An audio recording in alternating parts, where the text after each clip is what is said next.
asalaamaaleykum waa àdduna fu waay mën a nekk waxtu wii di seetaan li nga xam ne moom moo di programme télévision Futurs Médias mbégte la ñuy am. Bonne fête à toutes les femmes bu ñu waxee bonne fête aux femmes nag waxuñu rek ñu ne dañuy célébrer la femme 8 mars bu nekk ñu célébrer ki nga xam ne moom moo di jigéen ci àdduna wërngal këpp donte benn bis rek doyul ci sargal ki nga xam ne moom moo di jigéen moom moo di yaay waaye itam dafay baax ñu sargal ko rendre hommage ki nga xam ne moom moo di jigéen le 8 mars nag bu nekk noonu lay demee li nga xam ne moom moo di jigéen sous toutes ses formes toutes les couches de la société nga xamante ne jigéen mi ngi fa nekk di ko jëmmal boobu ba léegi ñun nag ñu ñëw tey ji ngir indi leen un plateau assez spécial plateau boo xamante ne dina wax ci lépp loo xam ne moo ëmb lii nga xam ne moom la jigéen ñi di dund di ko nekkee waaye du ñu ci yem ndax nag fii ñu toll ci 2020 dañoo weesu slogan bi nga xamante ne moom moo di sargal jigéen ci loo xamante ne nii dañuy nuróole ay yére toog di tàccu te bu ëllëgee ñu xool résolution yi duñ ci mën a gis seen bopp bu ñu waxee jigéen c'est dans toute sa globalité yemul rek ci jigéen ñi nga xam ne ñoo mënal seen bopp yemul rek ci jigéen ñi nga xam ne ñu ngi ci instance de décision yi waaye jigéen ñi nga xam ne ñu ngi ci biir kër yi jigéen ñi nga xam ne ñooy yaay yi jigéen ñi toog ci bopp koñ yi di jaay li nga xam ne moom moo di gerte jigéen ñiy suturlu ñi nga xam ne bu 4 heures du matin jotee ñoom ñooy jóg yenu seeni paan gox-goxaat lu naaj tàng lu muy taw lu mu mën a nekk dañuy jóg dem ngir am lu ñu suturlu ndax bu ñu demulee xëy na kër ga dina am loo xamante ne nii du matale yemuñu ci loolu jigéen ñi ñu ngi subir ay violence yi nag yemul ci violence yoo xamante ne nit ki da koy yëg ba rek li nga xam ne moom moo di démb ci veille du 8 mars am na benn assassinat boo xam ne am na fële ca Thiès mu nekk yeneen ak yeneen yoo xam ne dañu koy lim waaye nag du ñu yem ci loolu ndax nag bu ñu waxee 8 mars dañoo bëgg bu ñu ci jógee lépp loo xam ne aajo na ci mu bañ a doonati ay thème kese nga xam ne dañuy wax thème yi bu ñu paree ranger ko ci tiroir yi dañoo bëgg képp koo xam ne foo mën a nekk ngay jigéen bu ñu paree ñu ne 8 mars lan moo tax ñu koy célébrer d'abord képp koo xam ne jigéen nga comprendre ko soo ko comprendre boo paree mu mën laa jëriñ violence bi ma doon wax am na waaye am na beneen violence boo xam ne mooy violence verbale jigéen ñaa ngi koy subir waaye itam am na ay avancées yoo xam ne am nañ ko ndax Sénégal ràññee nañ ko lool ba muy njëkk a jóg ci réewu Afrique yi di wax li nga xam ne moom moo di parité ñu koy jëmmal loolu nekk na loo xam ne avancée bu certaine la bu am jigéen ñi tamit ñu ngi ci instance de décision yi loolu yëpp nag bu ñu koy def ñu ne 8 mars dañoo bëgg bu ñu paree ñu xool li nga xam ne moom moo di suivi bi ci am ndax du ñu célébrer rek pour célébrer jigéen ñëpp la ñuy sargal tey nag wax naa leen ko plateau bu spécial lañ leen indil dinañ ci dalal ay jigéen ñoo xam ne ràññeeku nañu bu baax ci domaine bi ñu nekk bokk na ci ki nga xamante ne nag moom jigéen la waaye itam dafa nekk ci réseaux sociaux yi depuis quelques années waaye li tax ñun ñu jël ko andi ko ci plateau bi ngir fas yéene ko gën a won Sénégalais yi mooy ne dafa nekk handicapé ba pare tamit nekk koo xamante ne nii boo waxee handicap dañ naan handicap ci xel la moo boobu sax ñu bëri dañ koy dàq moom mi ngi tudd Yaama Ndiaye nekk jigéen joo xam ne jàmbar la taaru lool macha allah taamu liggéey boo xamante ne liggéey bu ñuy wane maanaam yaram la pour mën a dox di défiler moom mu relever défi bi xool ko ci Afrique xool ko fépp ci Sénégal mu fësal ko fas yéene nekk li nga xam ne moom moo di mannequin boo xamante ne ni gëm boppam lool nag di liggéey fonk boppam di xam ne état d'esprit bi nga xam ne moom la am moom la ñu bëgg mu inspiré képp koo xam ne way laago nga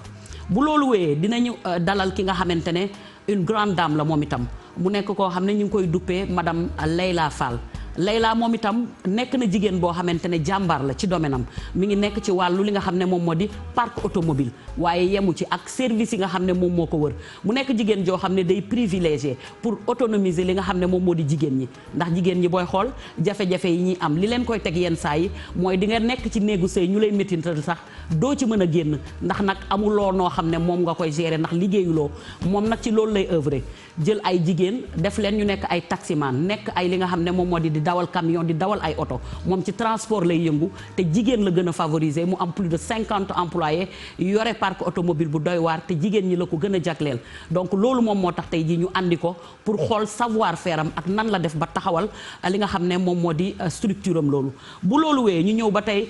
ci social ñu ñëw ba léegi ci li nga xam ne moom moo di société ci biir dëkk bi bés bu set ñu dégg li nga xam ne moom moo di pouponnière nag bi ñu koy wax mooy ñi nga xamante ne nii seen waajur dañ leen a jur maanaam mooy xale yi nga xam ne dañ leen di sànni ñu for leen wala xale yi nga xamante ne dañuy ñëw rek dénkaane leen ci fi nga xam ne moom moo di pouponnière ñooñu nekk tam ñu dara delloo njukkal naam sax état mi ngi taxawu di leen jàppale waaye dafa war a nekk un combat national ndax nag xale moom mooy ëllëgu li nga xam ne mooy réew li ci ëmb doom ak wasin nekk na coono boo xam ne jigéen ñi koy am ba noppi tam tàggalikook moom ñi nga xam ne ñoo koy jël di ko toppatoo ñooñu jar nañoo delloo njukkal ba tax na tey jii dinañ fi dalal ñi nga xam ne ñu ngi jóge ba pouponnière bu Mbuur bokk na ci Ami Collé Sène ak ñi nga xam ne ñoom la àndal ñu fas yéene ñëw toog waxtaane ko waxtaan yoo xam ne dina amal njëriñ askan wi bu loolu wéyee tamit également dinañu ñëw tamit ci li nga xam ne moom moo di 8 mars spécial bi andil leen koo xam ne bu njëkkoon salon de coiffure bu ñu ko duppee rek dañu naan fa la jigéen ñi di toog di dajaloo ku jug ñu jëw sa morom keneen ñëw toog waaye léegi nag am na ci ay xale yoo xam ne xale yu am jom nañ changé nañ visage li nga xam ne mooy salon de coiffure ba tax na nag ndax nag lieu la bu ay nit di daje pour nag surtout ay jigéen te tout le temps dañuy faral di wax ne day am ay yoo xam ne nii dafay doy waar waaye léegi nag en 2020 xale bi ko changé moom itam moo di ku ñuy wax Nene Diallo mu di Nayman coiffure ñu ràññee ko bu baax muy jigéenu jàmbaar di xale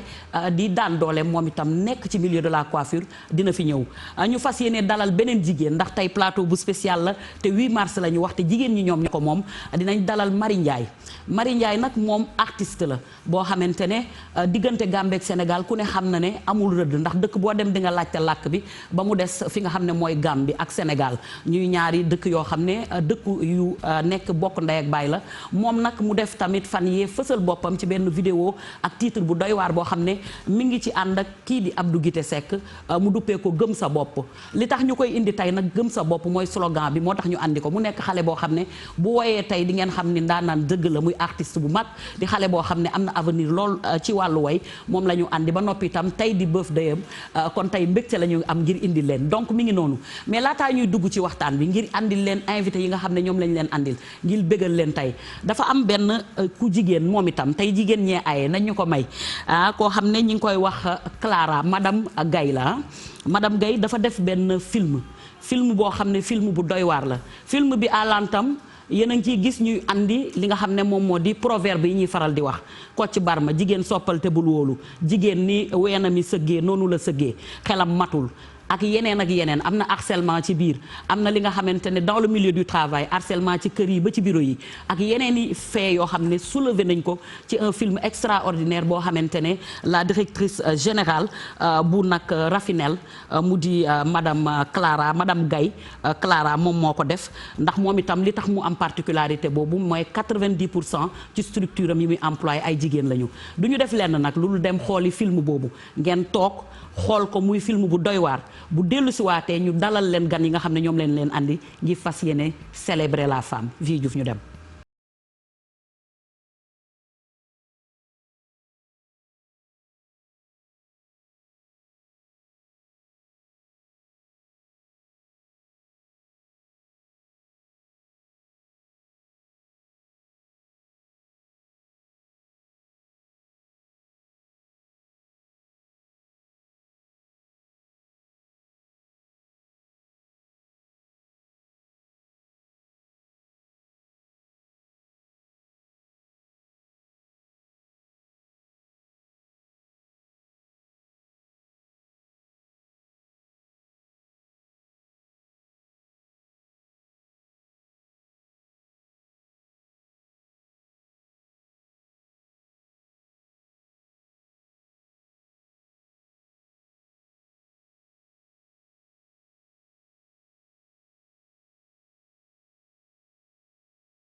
Les trois touffes de Kocc Barma. Un roi n'est pas un parent ni un protecteur. Bour du mbok. Un enfant du premier lit n'est pas un fils, mais une guerre intestine. Doomu jiitle du doom. Aime ta femme, mais ne lui fais jamais confiance. Jigéen soppal te bul wóolu. Un roi n'est pas un parent ni un protecteur. waa Leila. ñu ngi leen lire noonu. sama leçon bi. déedéet waxal ma dégg. Aime ta femme. di wax ma foofu ci suufu suuf li nga mujjee wax. Jigéen soppal te bul wóolu. wax ju ñaaw waaye jigéen boo ko wóoluwee noo koy takkee boo ko wóoluwee noo koy nawloowee boo ko wóolu noo ko respecté te Kocc Barma waxul loolu dafa ni jigéen soppal te du la wóolu mën nga koo takk yóbbu sa kër mu séyi waaye ña mu bàyyi ak ay mbokkam du leen mës a fàtte li ma gën a naqari waat nag te Sénégal yëpp daf koy wax mooy jigéen ni ween yi sëggee noonu la xel mi sëggee dañ ne jigéen ni weenam sëggee noonu la xelam siggee ndax li muy gën di jur di gën di nàmpal xelam di gën a ubbeeku Leila di nga dégg léeg-léeg góor ñi ñaan la may ma waxtaan sama njegenaay ñu bari ñu ngi koy wax mais xamuñu ko moo tax ñun ñi ñoo njegenaay yi ndax ñoom buñ tëddee ñun ñoo njegenaay seen fii lépp lu nar a def dañ koy diisoo ak ñun ba pare doog koo def suñu jugee diñu xoxatal diñu métital te kenn du ci wax. La théorie de l'infériorité a longtemps affecté les consciences de nos femmes. Selon la découverte de Michel Houellebecq, la femme est 2 fois plus intelligente que l'homme. Mais dans nos sociétés, on ne nous donne pas l'occasion d'exprimer cette intelligence. Chez nous, toutes les femmes ont adhéré soit à des associations, soit à des GIE. Et à toutes ces femmes, on enseigne la teinture. Toutes ces femmes bénéficient d'une formation pour la transformation des fruits et légumes locaux. Mais jamais, jamais on enseigne à ces femmes leurs droits. Jamais de formation pour leur orienter, leur dire vers quel sein se vouer quand elles sont frappées, quand elles sont violées. Aucune femme ne devrait subir le barbarisme de certains hommes. Mais la promotion professionnelle de la femme ne doit pas passer par un canapé empoisonné d'un homme. Non, non. Bon, j'ai vu votre dossier, d'accord? Et je peux vous dire que de tous les dossiers que j'ai reçus, vous êtes le meilleur profil. Bon, franchement, rien à dire. Enfin, merci beaucoup. Je vous en prie. Vraiment, je savais que j'allais avoir ce jour de chance. Quand est-ce que je vais démarrer? Ou plutôt, quand est-ce qu'on va procéder par rapport au contrat? Le contrat. Alors disons qu'il y a des préliminaires qu'il faudrait faire dans le travail, qui ne nécessitent pas vraiment grand-chose, mais qui sont quand même, je dirais, importants. Des préliminaires qui diraient, il faudrait me satisfaire. Pardon? Mais oui. Te satisfaire comment? Comment? Écoute, je sais que tu es très intelligent. Qu'est-ce que tu fais? Ça ne me choque pas, venant de vous. Vous êtes tous les mêmes. Que ce soit la dernière fois que tu m'agresses. Oula, on se calme, d'accord? Tu veux du travail, n'est-ce pas? Après cela, tu passeras pas stagiaire. Tu seras directement promu en poste. Avec salaire beau part en plus. Vous faites que Nira Konara Ame. Je préfère plus mourir dans le chômage. Et une dernière chose. Ma dignité et mon honneur sont plus grandes que ces privilèges empoisonnés. Un homme qui ne voit à travers la femme qu'un objet pour uniquement assouvir ses désirs.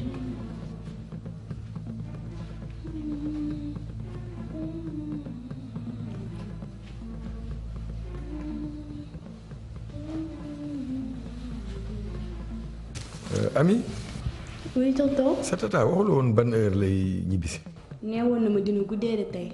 Mais c'est vraiment dommage hein, parce que damay obligé fi mu ne xaar ko bu mu ñibbisi mu door ma nettoyer sama dàll. Non, tonton, ça, je peux le faire, ça me dérange pas. Ah bon? Non, pas du tout. Mën naa ko def. Mais bon, puisque j'ai pas le choix.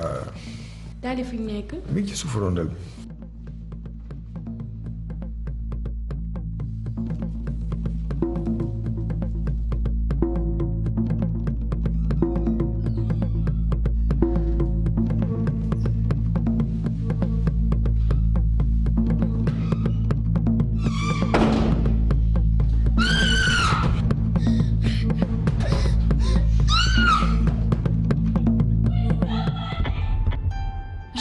à cette jeune fille, violée par un oncle ou un parent proche, mais par peur d'être pointée du doigt, par peur d'être jugée par une société hypocrite et injuste, elle se tait. Je pense également à cette épouse régulièrement battue, de peur d'être la risée d'une communauté, de peur d'être la honte d'une famille, se meurt dans le cachot du Soutoura.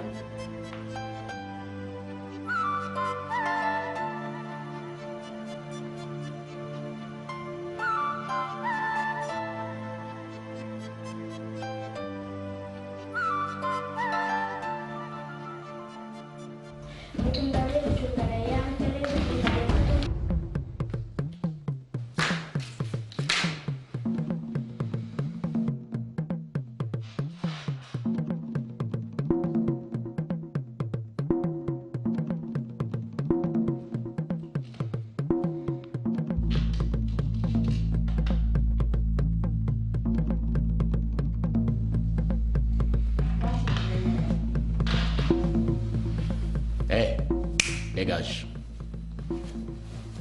Là, la waxoon yow ah. mais bien lan mooy sa problème ak xale yi. qu'est-ce qu'il y a lan la yow. pourquoi ngay comporté wu tout le temps nii ak ñoom.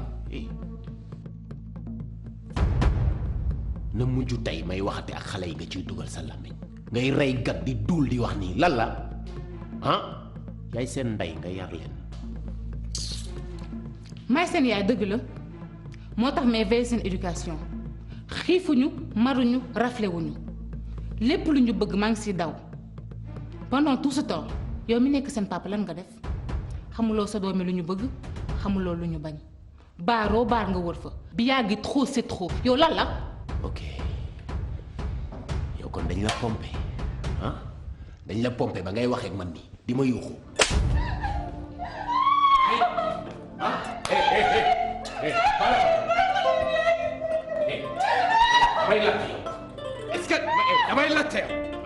Elles ne disent jamais rien. Elles gardent tout et portent tout en elles. Elles sont généralement affectées par un cancer, un AVC ou un diabète parce qu'elles portent toujours tout en elles. Et vous savez tant bien que moi que tout ce qui ne s'exprime pas s'imprime. Et pourquoi, à votre avis, toutes ces femmes qui vivent avec un époux qui les bat constamment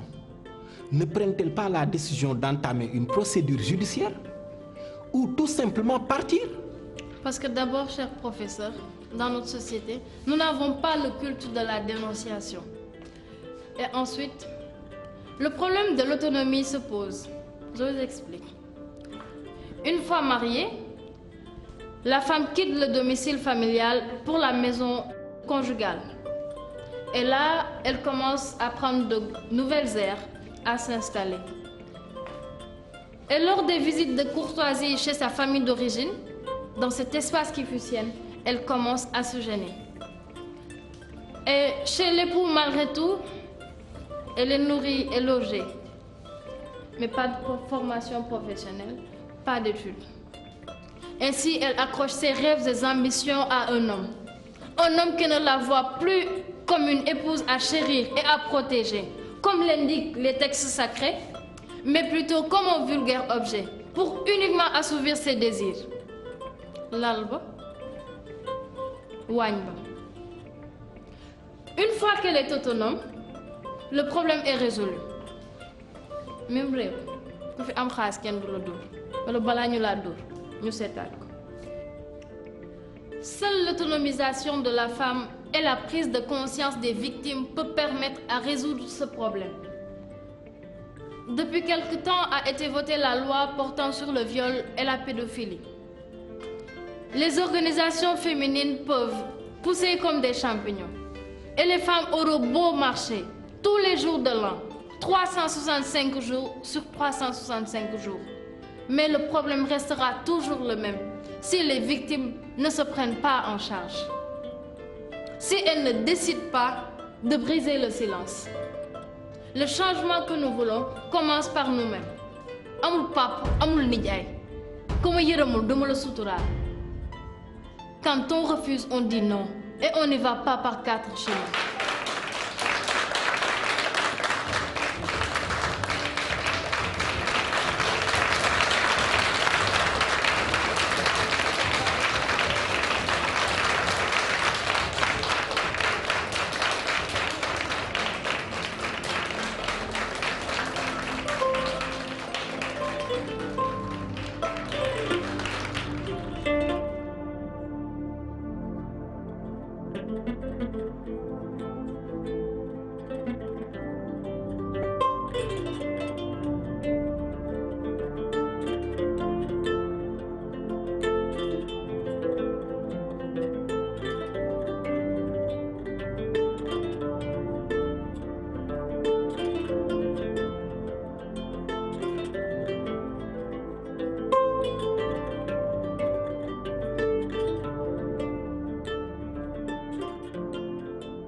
Gaye muy directrice générale li nga xam ne moom moo di Rafinel moom ngeen doon xool léegi à l'instant Rafplot nekk benn entité ci li nga xam ne moom moo di entité de production gis ngeen li nga xam ne moom la ñu seetaan léegi ñu wax leen ko film bi ñu doon xool léegi film bu am impact la am na réaction yu bëri yoo xam ne suscité nañ ko gis nañu harcèlement ci biir dans le milieu du travail gis nañu déjà benn rectification boo xamante ne li nga xam ne moom moo di taarixu réew mi dañ koy faral di waxtaane muy ay proverbe yoo xam ne Kocc Barma da ko doon wax ñu koy faral di ko jëmale ci jigéen soppalte bul wóolu ak li nga xam ne moom moo di jigéen rek maanaam beneen être la boo xamante ne nu mu weena mi sëggee noonu la sëggee waaye li ci gën a am solo ci biir itam bokk na ci li nga xam ne moom moo di violence verbale à l'encontre des femmes et des enfants da ngay gis borom kër yoo xam ne ci mbedd yi la ñuy nekk di fo di ree waaye bu ñu dugg see ci kër yi bu xale yi doon fo sax arrêté nañ paw mi loolu yëpp nekk xeetu violence yoo xam ne dénoncé nañ ko à travers film bii nga xam ne moom mooy quand on dit non on refuse ba noppi tam am na beneen aspect bu mu soulever mooy société sénégalaise regard bi nga xam ne moom lay am ba empêcher jigéen mu dénoncer maanaam boole viol yu muy subir wala itam mu nekk ci sëy boo xam ne mi ngi koy sonal di ko métital waaye bu tasee ñu ne jigéen ñi nangu ñoo sëy ci loolu nag laay introduire wax naa leen ko sànq ñu waxtaanee tuuti ci li nga xam ne moom moo di film bi ñu seetaan léegi muy plaidoyer bu extraordinaire boo xam ne def nañ ko muy madame Gaye def ko may ci nuyu di dalal koo xam ne wax naa leen ko sànq mu di Yaama Ndiaye une brave dame boo xamante ne man mental bi mu am ak état d'esprit bi mu yore moom moo gën a tax ñu andi ko fii ci plateau bi ngir yéen ngeen mën a apprécier li nga xam ne moom maa leen di wax elle s'appelle Yaama Ndiaye mu nekk nag mannequin bu ñu waxee mannequin dinañ ne am na contradiction mannequin ba pare nekk waay laago loolu moom moo tax ñu indil leen ko Yaama maa ngi lay nuyu di la sargal di kontaan ci sa ñëw di la gis ngeen ko mu jongoma nii lool def si ñoom bu baax bu ne móot maa ngi lay nuyu di la bàyyi ak téléspectateurs yi toog di la seetaan yaa ma nga nuyoon teg ñoom ñu dugg ci waxtaan wi. waaw maa ngi leen di nuyu yéen ñëpp. di la nuyu yow képp sa di kontaan ci dalal bi. di nuyu téléspectateur TFM yëpp. macha allah. di wax bépp jigéen bu nekk ci monde bi. plus particulièrement jigéenu Sénégal yëpp di leen souhaiter bonne fête. di kontaan ci invitation bi macha allah. ñoo la gën a kontaan ñi ngi ànd ak également madame Layla Fall moom mooy borom Layla Prestige moom itam di yëngu ci li nga xam ne moom moo di rek parc automobile location wu oto ak yeneen yoo xam ne yu am solo la donc moom it mu nekk jigéenu jàmbaar boo xamante ne wax naa leen ko à l'antam liggéey bi muy def ak lu muy andi ci pour autonomisation de la femme am na solo ayca. non dama koy bàyyi mu nuyoonteeg Layla ma bàyyi la nga nuyoonteeg téléspectateurs yi. waaw d'accord képp si ñu ngi lay nuyu yow itam. di la gërëm ci invitation bi. di nuyu sama naataango. madame Gaye ñu ma fekk ci plateau bi. di sargal toutes les femmes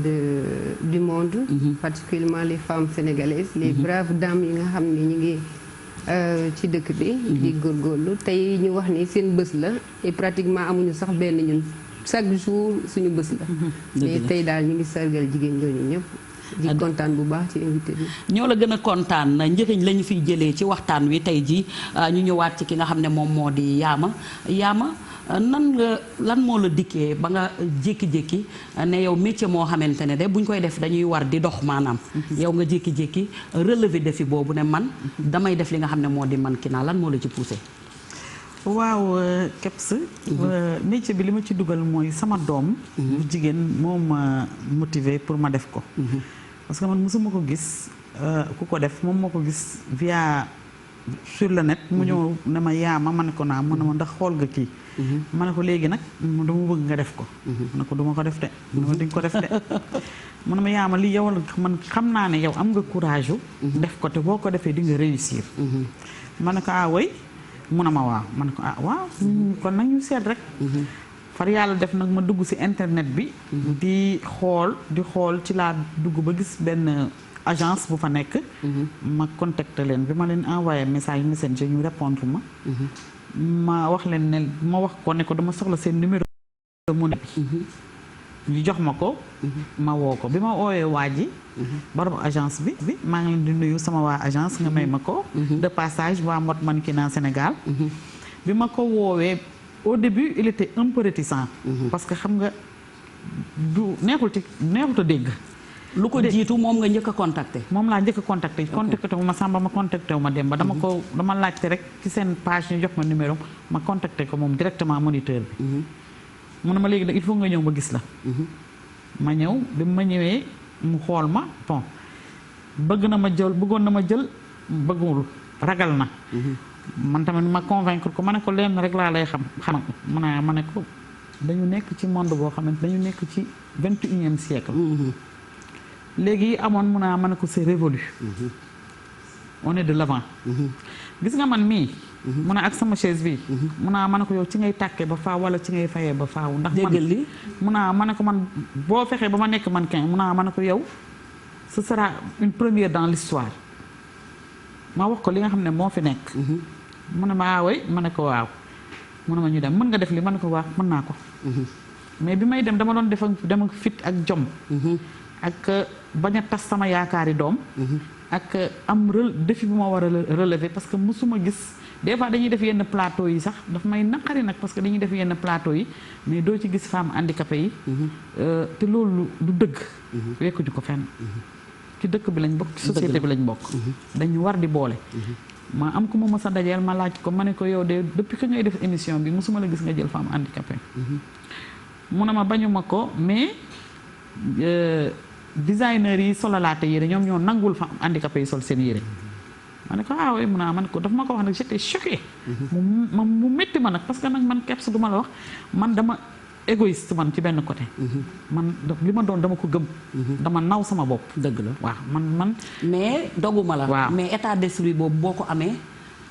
parents yi ñoo la ko inculqué non parce que léegi képp si sama yaay élève waaw parce que tamit boo amee xale léeg-léeg nga gis nit ñu nekk ci kër mu am koo xam ne peut-être waay laago la ñu jël ko di ko nëbb ak di ko denc wala ñu koy wax loo xam ne da koy wàññi waaye ku la déglu xam ne peut-être sa famille moom moo la motiver ba képp si sama yaay bi ma lii dalee dañ ma teg ne ma xam nga lii daf la dal ma ne ko waaw ma ne ma bi mu lay dalu la nga nekk xale judduwaale ko wala dara daf la dal nga nekk magum jëm ma ne ko waaw ñu ne ma tu vas vivre avec sa destin la nangu ko xaramu daaneel ma ne waaw léegi nag ñu yar ma ci ngëm-ngëm boobu forger ma ci ne ma wan sama yaay soo waxee daf naan ma yow yaa dàq ci dëkk bi loolu la may wax daf ma motiver ba ma am courage ba nga am courage point bu neex la bu am solo boo xam ne dafay gën a tax rek ñuy ñaax parents yi ci yàlla sunu borom moo am ay dogalam mooy xool ku ko neex mu teg ko lu ko neex bu ko tegee xale bi du ci fëtam du ci lenn te li nga xam ne moom la ñuy def rek mooy que ñu motiver xale bi bañ koo def lépp loo xam ne da koy andil séquelle ba muy bloqué wu kon moom yaa ma exemple bu patent la ci léegi nag réew mi ak fii ñu toll dafa am loo xam ne am na fi tam mënuñu koo bàyyi ndax itam am na jàngoro joo xam ne dugg na fi ñuy ñaan yàlla sunu borom mu fexe ba li nga xam ne moom moo di faj ko rek daal di am wala tam kenn bañu cee tëdd waaye nag dafa am waxtu wi loo xam ne dañ koy def mooy dañuy def benn direct bu ndaw ak ministère bi rek ñëwaat ci plateau bi. De la santé et de l'action sociale souhaiter une bonne fête à l'ensemble des femmes sénégalaises, en particulier les femmes qui évoluent dans le secteur de la santé et de l'action sociale. Mesdames, Messieurs, ce dimanche 8 mars, le ministère de la Santé a reçu de l'Institut Pasteur les résultats des examens de 2 cas suspects. Il est revenu de ces résultats qu'ils sont négatifs. Les 3 patients qui sont suivis au niveau des maladies infectieuses voient leur état de santé s'améliorer de jour en jour. Je l'ai dit hier, dans les heures qui suivent, des tests de contrôle pourront être effectués sur ces malades-là. Le contact, le suivi des cas contacts se poursuit naturellement et le ministère de la Santé et de l'Action sociale continue d'appeler les uns et les autres à la vigilance. Je donnerai la parole tout à l'heure au docteur Abdoulaye Bousso, puisqu'en marge de ces points de presse, désormais, nous reviendrons sur des questions qui ont fait l'actualité dans les réseaux sociaux, dans la presse écrite, dans la presse parlée, pour pouvoir éclairer un peu l'opinion des Sénégalais, parce que nous pensons que les Sénégalais ont un rôle à jouer dans cette lutte, et ce rôle-là, ils doivent le jouer en parfait état de connaissance. maa ngi leen di nuyu di leen sant ci seen teewaay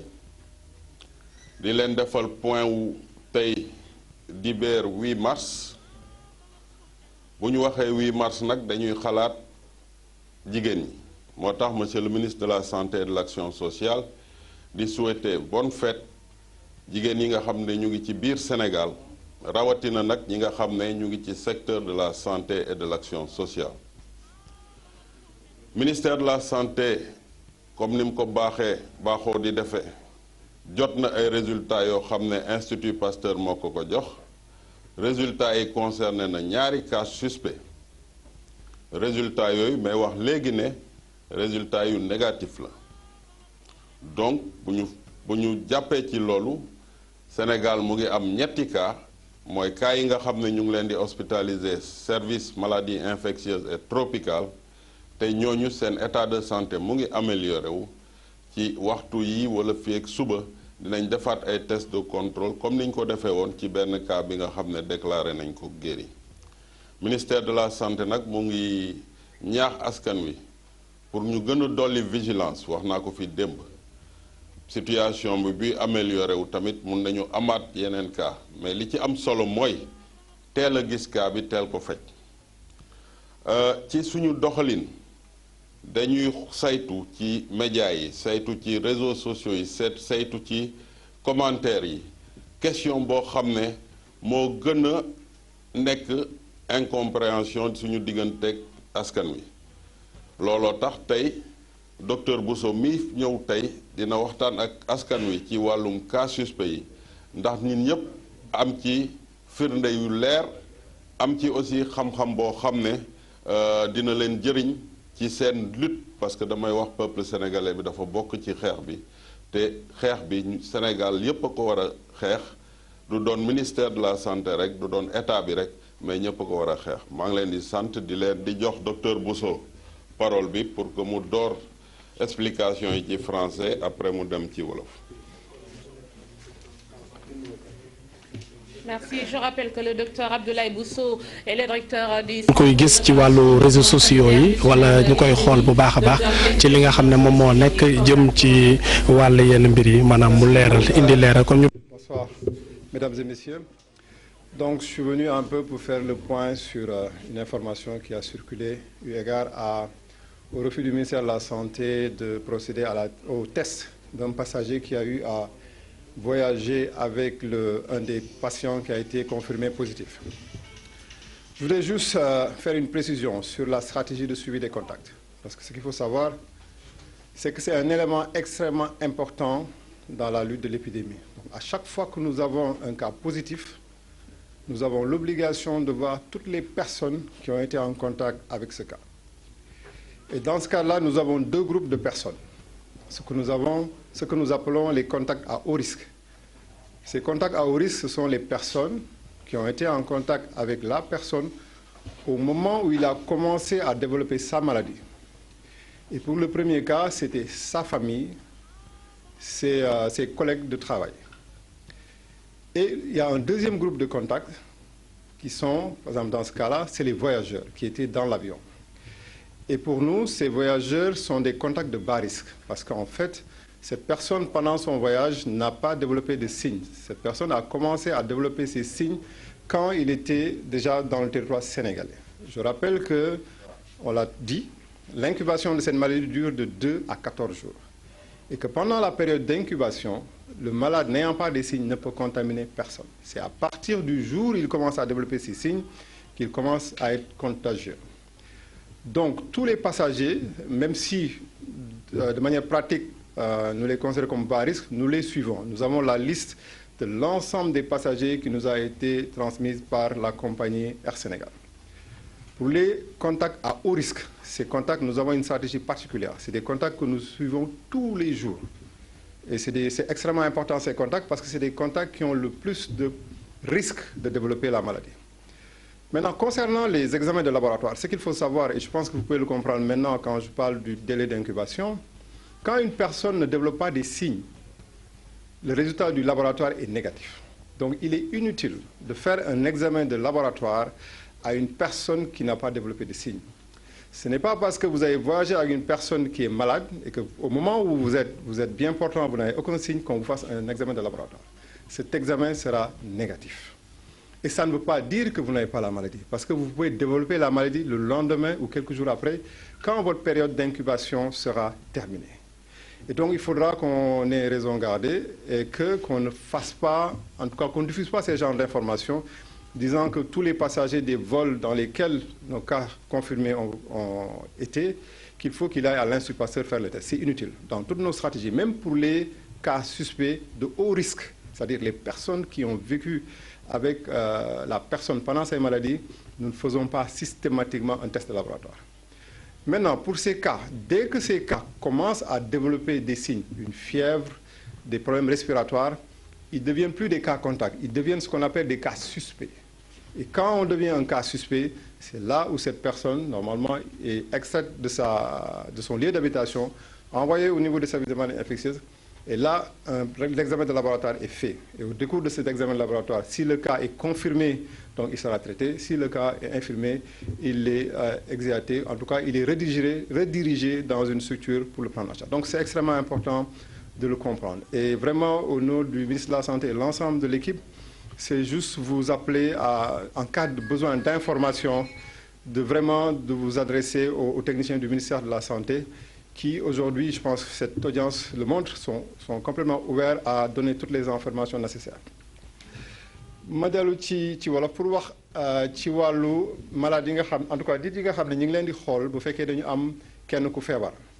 ci wàllu feebar yu mel nii nit koo xam ne dañ ko diagnostiqué positif ci laboratoire suñu wargar mooy il faut que ñu xool ñëpp ñi nga xam ne ñoo ko wër ñëpp ñi ko jege woon bi mu tàmbalee feebar ba ñu koy entrer l'hôpital ci wàllu ñi nga xam ne dañu tukki woon bu ñu jàppee ci suñu mbokk bi jógee Tugal ñëw Sénégal ñëpp ñi nga xam ne jege woon nañ ko bi muy feebar muy njabootam mooy ñi muy liggéeyal ñooñu dañ leen di xool parce que ñooñu pour ñun ñooñu ñoo gën a am risque pour am feebar bi ñooñu bés bu ne dañ leen di saytu ñeneen ñi nga xam ne nag ñoo tukkeek moom ci roplaan bi jógee France ñëw ba Sénégal parce que moom bu muy tukki feebarul woon te ñi ngi wax ni feebar bi bu fekkee nit dafa la wàll du ci saa si la feebar bi di feeñ sa yaram am nga ñaari fan ba fukki fan ak ñaar yoo xam ne si la feebar bi mën a génnee et tant que feebar bi génnul buy génn sa yaram dafay tàng nga am problème mu noyyi di sëxat foofu boo defee examen laboratoire si la ñuy gis ni feebar baa ngi sa yaram bu dul loolu kenn mënul ne feebar baa ngi sa yaram donc tax na ni bu fekkee da nga am feebar bi pour ñu defal la examen bi il faut que nga am signe yi donc ñëpp ñi nga xam ne amuñu benn signe même bu fekkee dañu jege woon ki nga xam ne dafa feebar même bu fekkee dañu tukki woon ci roplaan bi jarul ñu leen defal examen parce que examen boobu du am njëriñ parce que examen bi dafay négatif te bu négatifee neewul ni amuloo feebar bi parce que bu fekkee sa diir bi nga xam ne si la feebar bi di yeewu sa yaram jotagul boobaa examen bi day négatif mais bu jotee dina positif donc nañu bàyyi xel ni soxlawul ñuy dem Institut Pasteur soxlawul ñuy dem si benn laboratoire pour def examen képp koo xam ne tukki nga ci avion bi képp koo xam ne nekk nga contact ñun dañ lay topp et képp ku ci am signe nag laa dañ lay jël ñu defal la examen ñu xool bu fekkee si nag examen bi positif na ñu jël en charge bu fekkee nag examen bi négatif na ñu fajee la aussi neneen donc loolu laa amoon lu may leeral et di leen waxaat ni encore rek ci turu ministre de la santé que information bu ngeen soxla je pense que pare nañ pour jox leen ko te ñu moytu di tasaare yenn information yoo xam ne mën na indi jaxle mën na indi problème ci wàllu épidémie bi ñuy gérer nii jërëjëf. Merci beaucoup docteur. Loolu moo nekk le point bi nga xam ne def nañ ko ci wàll bi nga xam ne moom moo nekk ci wàllu coronavirus bi ak tolluwaay bi instant bi ki nga xam ne nag moo nekk directeur de cabinet di porte-parole ministère de la santé ñëw na nag ci li nga xam ne moom moo nekk wàllu cas yi nga xam ne lañu am ba léegi nag ñetti patient la ñu am yoo xam ne corona bi dar leen te ñooñu nag ñu ngi tane bu baax a baax dinañ xool nag yan test lañ leen mën a defal kon nañu bàyyiwaat porte-parole bi mu daal di daaneel. Remercier nos partenaires de la presse, dire simplement que le Sénégal a besoin de tous les Sénégalais et de toutes les Sénégalaises, quel que soit le bord où ils se trouvent. J'ai l'habitude de le dire, le Covid-19 ne connaît pas les chapelles religieuses, ne connaît pas les chapelles politiques, ne connaît pas les états d'âme. Nous devons être soudés, nous devons lutter comme un seul homme pour sortir le Sénégal de cette situation. J'en appelle à la conscience des uns et des autres, puisque le ministère de la Santé, chargé de veiller sur la santé des Sénégalais, ne se met pas dans une logique de polémique, mais apportera les éclaircissements en faveur de la population chaque fois que besoin sera. Je vous remercie et je vous souhaite une bonne soirée. Merci donc à demain à la même heure. moom moo doon wax noonu nag leeral na amoon na ñaari cas yoo xam ne amati nañ ko waaye ñaari cas yi bi ñu leen xoolee bu baax a baax dara jotu leen ci wàllu coronavirus kon nag Sénégal ba léegi ñetti cas yooyu nga xam ne moom la ñu amoon moom la ñu am ba léegi leneen luñ ci mën a wax nee na cas yooyu ñu ngi leen di xool te saa su ne seen état de santé maanaam wér-gu-yaram mu ngi gën a amélioré bu baax a baax kon nee nañ dinañ leen saytuwaat. ndax nag bu baax a baax dinañ génn wala déet kon kenn ki ni mu melee leneen liñ ci mën a wax nee nañ contact yi ñi nga xam ne ñoom ñoo nekk ay contact yoo xam ne ñoom ñoo nekkaloog ñi feebar ñenn ñi ñu bokkaloon avion la ñenn ñi nga xam ne nag ñoo xam ne ay njabootam lañ wala ñuy liggéey lañ kon ay cas au risque ak yeneen yi nu mel kon nag ñoo ñu ngi wëy di leen suivre maanaam di leen saytu bu baax a baax di leen xool jamono ji naka lañ demee te nee nañ nag mbir mi nga bokk ak moom avion taxul mu dal la ndax période d'incubation maanaam période bi nga xam ne feebar bi ci la lay dal kooku mënoo wàll kenn léegi nag bu ñu demee ci benn instant nag ba ci benn kanam ci lay mbir yi daal di génn signé ndax boo demee nag ci lay test bi daal di ñëw génn kon loolu nag nekk loo xam ne moom indi na ko kii di docteur Bousso indi woon ay questions yoo xam ne da koy tontu ndax gis nañ ci réseaux sociaux yi ku ci ne yaa ngi wax naan ñi nekkoon ci avion yi nañ dem wuyu jeeg yeneen nag nañ dem Pasteur ak yooyu il faut que signes yi daal di génn bu ko defee ñu mën a xam ndax yow feebar bi dal na la wala déet kon indi nañ ci ay leeral yu bëree bëri te nee nag nañ ubbeeku nañu pour daal di ñëw fexe ba nit ñi xam nag yan ñoo am ay jafe-jafe kon ñaari groupe yooyu ñoo am ñi nga xam ne ay contact à haut risque lañ ñeneen ñi ay contact de base lañu kon yooyu indi nañ ci ay leeral bu baax a baax mbir mi bokk ak moom avion taxut mu daaneel la ndax nag période boobu de 2 à 14 jours tant que si ñi génnul mënul wàll kenn yaakaar naa yooyu leeral nekkoon na lu am solo ci conférence de presse tey point bi nga xam ne def nañ ko muy le 8 mars fii ci ministère de la santé et de l'action sociale kon nekk na lu am solo loo xam ne daan nañ koy wax yaakaar naa askan wi yëpp daan nañ ci jëriñoo jaajëfal équipe technique bi MC Am ak Abdourahmane ñi nga xam ne ñoo fi nekk kon képp si ñu ngi lay delloo li nga xam ne mu nekk antenne bi nga wéyal sa plateau kon loolu lañ jëlee woon fii ci 8 mars bi niki tey ci point bi ñu dem def ci cas bi nga xam ne moom moo nekk wàllu coronavirus ñu naan ko Covid 19. jërëjëf Pape Fara Gningue jërëjëf ci leeral yooyu bis bu set nag noonu lañ koy defaree ci télévision Futur Média bañ a topp yenn information yi li lay doy rek mu nekk li nga xam ne moom la ñuy amal bis bu set ci télévision Futur Média muy minute yooyu leen ministère de la santé di may ñi ngi lay jaajëfal bu baax di wax ne à toutes les femmes bonne fête ñi ngi nekkoon nag ci ki nga xam ne moom moo di Yaama Ndiaye ñu bàyyi la rek nga àggali fi nga xam ne fa nga nekkoon te loolu sax tëj nga ko parce que yaa ngi naan ñi ngi naan état d'esprit bi nga xam ne moom nga am ak mental bi nga yor macha allah li ko waral mooy ñuy encadrer xale yi te nga gis sa yaay ni nga xam ne noonu la defee won la ne la amul différence entre yow ak beneen xale ba moom moo la forger tey jii kon loolu jar na bàyyi xel ci ñi nga xam ne ñoom ñoo yore xale yi nga xam ne dañoo ñëwaale li nga xam ne moom moo di handicap ban âge la dalee. mu ma arrivé à l'âge de 14 ans 13 ans. 13 ans. dëgg la ci la dalee. léegi nag ñu bëgg a ñëw ci dans la société bi nga xam ne ci la ñu nekk. nan ban gis-gis nga ci lañ ci nan lañ koy gisee par exemple ci sa yow ci sa bopp gëm nga sa bopp baax xam nga yow yaay kan nit ñi nga xam ne tam nite nañu gëmle la ko. te xam ne nit ñëpp ñoom ñoo yem kenn la ci yàlla sunu borom. mais dañuy faral di gis ni souvent. seen sëy day compliqué même bu fekkee ne waa ji bëgg na dañuy gis belle famille boo xam ne day taxaw naan sama doom du am jabaruwaay laago wala sama doom du am jëkkëruwaay laago loolu lan nga ci mën a wax bari na keps foofu nga laal foofu la foofu neex waaw parce que xam nga ñun dañu bokk ci société bi te sénégalais dafa am esprit boo xamante ne à chaque fois dafay fàtte ni que comme ni ñu koy waxee boo dëkkut ak boo jur handicapé bi boo ko jurul dëkk nga ak moom wala nga dend ak moom wala nga bokk ak moom da ngay gis nit nga bëggante ak moom mu bëgg la mais yaayam du la bëgg famille am duñ la bëgg say njëkkee duñ la bëgg sëy bi ak dee la ñuy yemale doo am pexe da ngay muñ soo forcé ba dugg ci sëy bi it du am suite da ngay divorcé donc man damay wax ne ci damay profité sax di wax ci journée bi ni que à chaque fois damay wax ne jigéen mooy teg jigéenam moromu jigéenam naqar ndax tey mën ngaa gis tey ku gis yaa ma bëgg ko xam nga ne moos ceeg keps ak man ni ma jonga ma waaw dëgg neexul tubaarkàlla xam nga ne moos waaw keps man ku ma romb nga jonga ma waaw kenn waxatu ko kenn waxatu ko Cheikh Tidiane ku ma romb looy wax xanaa dëgg rek koo jàpp di jonga ma ci keps dëgg la léegi nag te mun maa ngi nii di chemin nga war xam ne kon yaa ngi gis roche am na lu xew ci suuf lu kenn waxul waaye nañ muñ rek. mais yow mosoon nga am jëkkër. mosoon naa am jëkkër divorcé. waaw ma am fa ñaari bant. macha allah sant yàlla waaye xam nga li wax rek bu ndox tuuroo rek at mbàq des. dëgg la. waaw maa ngi rootiwaat rek ba xam. yaa ngi rootiwaat. mu mel ne waaw mi ngi mel ne nag yaa ngi commencé am ay candidat fële li nga xam ne moom la ñuy waxtaanee laataa may ñëw ci Layla te dinañ dellu si waat ci yow mooy que film bi nga xam ne seetaan nañ ko sànq ñu ngi ciy gis harcèlement ci li nga xam ne moom moo di milieu du travail gis ko tamit ci biir kër yi ñi nga xam ne mooy mii na daan doole yi li nga xam ne moom la ñuy daj ak ñeneen ñu dul ñoom xale yi li ñuy daj ci biir kër gi li ci gën a am solo ci film bi mooy non dénonciation Sénégal dafa nekk société boo xam ne tabu bi ak ñàkk a boole suturaak nañ ko nëppal dafay bëri torop man de kepp sa moom man moom Ndiaye Michel man bëy laa duma dee ci rondal nga ne lan nga bëy balaa nga maa ñuux ba di ma dugal ci biir naa yuuxu ba dikk bi yëpp wala dëgg la damaa bëgg jigéen ñi def leen ni man gëm leen seen bopp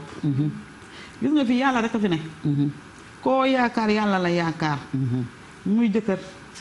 muy far muy wax ba juboo ak lu mu ci mën a doon rek bu la kenn dóor dëgg la man xaw ma dóor keps gis ngeen sànq bi dóor di am bi damaa da nga doon tëb man mënuma supporter violence verbale boo ma xasee ma xas la ndax dëkk bi kat si parce que da ngay takk jigéen mu yaakaar la ku sëy yow dalaa yaakaar kenn du sëyu teg koo yaakaarul keps dëgg la ku sëy ak nit ki da ngaa yegg koo yaakaar moo tax nga sëy ak moom nañu bàyyi ba ma lay takk nii laa la fekkee woon ak fa ma la jëlee foo jëlee nit ki yóbbu ko fa rek jëlee na la foofu yóbbu la fa dëgg la man nag li ma leen di wax mooy ku leen doon na ngeen fay ku leen saaga na ngeen fay déggal li waaw non yaaba daal tout ça mu mel ne tamit en tant que femme handicapée tamit léeg-léeg mun ngaa am koo xamante ne da ngay nekk ak moom wala yooyu ñu lay nëbb ko noox tam voilà ci góor ñi loolu la ñuy def ak leneen mooy man ko yooyu la ñuy def ak yeneen maanaam yan dañ lay bëgg a doxaan def bëgg laa def maîtresse d'à côté duma ko nangu man moom kepp si man ku ma bëgg ku ne wane ma parce que nag dama am samay bëgg-bëgg dama am samay loisir dama koy dox bu mu neex waaw man daal maa ngi ni ku ma bëgg ku ne pareel amul nañu ànd may ñëw kër ga rek la ñuy gisee du ngeen dem resto du ngeen dem non man kepp si dama am samay bagage yu baax dama am samay xeetu bëgg-bëgg dëgg la dama am samay xeetu dama bëgg naa reer bu neex bëgg naa ci milieu yu baax yi bëgg naa tamit di dem di distraire képp koo xamante ne nii kay dalay doxaan di la nëbb yéen sama mbokk waaye laago yi bañ leen ku wóolu sa bopp c'est souvent dafay am moo am nga ne dafay am loolu dañ lay nëbb ay dañ lay wax naa non man xam nga kilifa laa nangam ak sangam man mii nga fekk si sama kër bëgg ma kilifa la. dëgg la mais dama am it mooy bëgg. ku leen bëgg na leen wane. dëgg la mu nekk message bu fort boo xam ne dinañ dellu siwaat ci yaama loolu yëpp benn pàcc la ci film bi ñu doon seetaan. ak itam li nga xam ne moom la ñuy dund ci société bi. souvent dañuy reprocher jigéen ñi ne bu ñuy def 8 mars wala ñuy waxtaanu mbëggeel ak jëkkër ak jabar ak wujjee rek la ñuy waxtaanee ñun nag dañu ciy dugalaale li nga xam ne moom moo di développement bu ñu waxee jigéen développement da ci am solo gis ngeen ci li nga xam ne ba tey mooy film bi ñu doon seetaan quand on refuse on dit non ñu gis ci li nga xam ne moom mooy tout le temps li ñuy wax mooy autonomisation de la femme mooy que jigéen ñi toog di muñ yenn yi la leen fa bàyyi souvent mooy ñàkk loo xamante ne nii mooy autonome nañu ndax jigéen boo autonome nag mooy nga am formation professionnelle am sa métier ba nga xam ne boo gisee lu la naqari di nga mën a demal sa bopp te loolu Layla Fall madame Layla Fall ci lay yëngatu ci li nga xam ne moom moo di développement ndax ni mu koy defee dafa am solo Layla ñu bàyyi la nga wax ñu lan moo tax nga choisir li nga xam ne moom moo di pour gën a dooleel lii di jigéen ñi ci li nga xam ne moom ngay liggéey mu di Layla Prestige. waaw Kebs ñu ngi lay gërëm encore une fois ci invitation bi waaye may ma tuuti rek ma sargal sama nawle bi toog te xam ni daf ma j'ai beaucoup d'estime pour elle parce que dama gis courage bi muy waxee ak gëm boppam bi muy waxee daf ma rappeler nag dinaa ci rendre hommage ki nga xam ni moo bokk sama yaay ndey ak baay muy Youssoufa Faye moom itam handicapé la vision donc silmaxa la mais pratiquement il fait moom mooy nekk ku njëkk a dugal enseignement braille ci Sénégal. UNAS la nekk ci moom mi ngi enseigné foofu donc école UNAS donc kooku rek déjà ñun moom lay mooy suñu référence moo tax ñun amuñu limite ñun amuñu complexe ñun amuñu fu ñuy yem dañuy bëgg di lancer défi ndax kooku suñu rëyuwaay la soxnaam ko baax Fama Diagne moom tam bu ma fa daan dem di vacances yi dañ doon fàttali sax ay silmaxa lañ tellement bëgg boppam daf lay moom a njëkk a tàmmal ay maquillage ak ay émail yu kenn xamul effet de toilette dinaa rendre itam hommage tuuti rek sama yaay moom itam Fay Biram di jigéen bu macha allah mënuma sax di wax ci moom mais li ñu ne sama yaay baax na jarul di wax ku màgg rek ñu xam li yaay ji doon daj moom gàcce ngalam gàcce ngalama ci benn pour fànn kon sama yaay Fay añ baa ngi nii day doog a door yow lu la naqari woon rek jeex na incha allah ñu ngi ci taxaw dëgg la waa Kebs xam nga wax ci man du ma xaw a jafe parce que dama def parcours bu xaw a metti ci depuis enfance donc Layla Fall madame Ndiaye déjà xale banlieue la juddoo Pikine bi yaroo fa jaar ci difficulté yi jigéenu banlieue di jaar avec vraiment judd ci une famille modeste et très modeste au vrai sens du mot donc xam luy xiif xam luy mar xam luy rafle xam luy këpp cin waaye nag ñu ànd ak yaay ju brave boo xam ne da nga doon fàtte ni sax tey réeruñu da nga ko sax fàtte tellement que elle est vraiment très joyeuse bu ñu doon toog réunir sa famille toog waxtaan donc courage boobu mu ñu kii moo tax pratiquement ñun bi ñu juddee 13 ans la ñu jàpp ne ñun duñu kuy toog parce que taaw lañu mais taaw bu jigéen mais duñu am rôle góor ci suñu famille ce qui fait que ñu teel a écouter suñuy jàng taxaw ci liggéey donc petit métier bu nekk def nañ ko jaayantu bu nekk d'ailleurs ñi may seetaan buñ ma xàmmee Pikine pratiquement natt ya fa doon nekk ak ay yor ay natt ak di yu ne daal jaar nañ ci pour résumer voilà difficulté bu nekk jaar nañ ci petit commerce ñun dañ doon jël omo sax di ko takk di ak wërga ak suukar di ko takk di dugg ci kër yi di ko joxe fonde sax def nañ ko bu amul suukar rek dara mais di ko jaay pour dire que ni vraiment jaar nañ ci ay difficultés mais tey sant yàlla alhamdulilah parce que loolu lépp défi bi ñu lancé woon suñu bopp moo ñu jàppale ba ñu agsi fii daf lay forger donc li ñu gisoon mooy ni duñu kuy toog dañu war a tekki ñun te dañu war a sargal yaay bi ci kër gi sonn bay bëgg a dee olof wax na ko doguma la liggéeyu ndey añub doom mu mel ne loolu dafa baax tey ji pour ñu taxaw ci ndax li nga xam ne moom nga jaar ak fi nga dund famille bi nga màggee ki nga xam ne moo toog di seetaan bu ko xoolee daan ne man de amatuma espoir du ma jël initiative parce que peut-être samay parents yi am nañ jafe-jafe pauvre nañ su ma ndékkee du ma añ naa jéem a dugg ci leneen wala ma def def neneen. moo tax ñu indi leen Layla. yoon bi nan la. kooku dama ko naan déedéet. gis nga soo gëmee yàlla. nga xam bu baax ni situation bu ne mën na ko changer. parce que yàlla loolu lay wax inna ma'al usri yusran. jafe-jafe bu am neex-neex mi ngi ci ginnaaw. soo xamee loolu nga xam kenn ku nekk am na lu la yàlla may. ku nekk am na fu yàlla tudd sa wërsëg. da nga koy wër rek dajeeg moom. parce que yàlla fekkul kenn tëdd di nelaw. déedéet maintenant nag ñu ne kii comment on dit ça est au bout de l'effort genre réussite c'est au bout de l'effort. la réussite est au bout de l'effort. léegi la ko dam bi di wax ni malgré elle est mannequin elle est belle machallah très jongama. mais day jaay di def ay ndékkeem di teg. ñun loolu lépp def nañ ko. ñun yàggul rek même pas peut-être 20 ans laay wax 15 ans 2007 wala.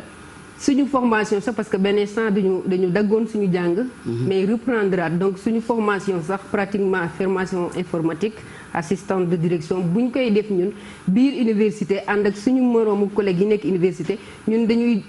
matinal dañuy dem cours def femme de ménage. femme de ménage. le soir ñu dem def formation fay suñu formation.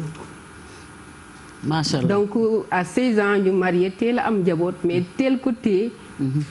vraiment yàlla tam jàppale ñu nag. parce que ku nekk ñu ne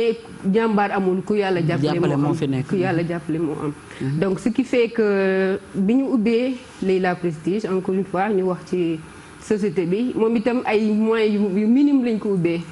pratiquement défi bi ñuy faral di lancer rek la woon parce que dañu gëmoon ni déjà que transport. Sénégal ay góor rek ñoo koy def. donc c'est un milieu boo xam ne secteur homme la comme réservé aux hommes. mais comme ñun gëmuñu ay secteur homme ou femme. compétence la ñu gëm. compétence la ñu gëm. ce qui fait que ñun dañ ci dugg avec un défi de fii ci gars yi àgg dinañ fa accès. donc ak peu de moyens benn oto ñaar